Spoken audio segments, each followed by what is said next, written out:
తినడానికి లేని బిడ్డలు ఒక పక్క,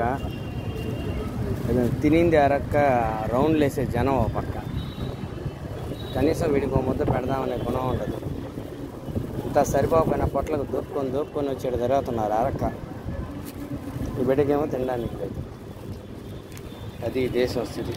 ఇలాంటి గుంపు కోసం స్వతంత్రం తెచ్చారు. తినమా దా, కాలుతుందా, తగ్గిపోతుందా.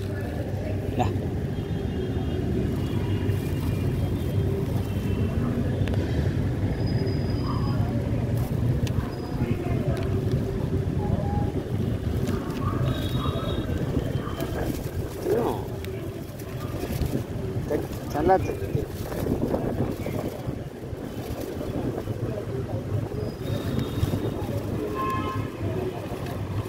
గాలికి ఏరిపోతుంది.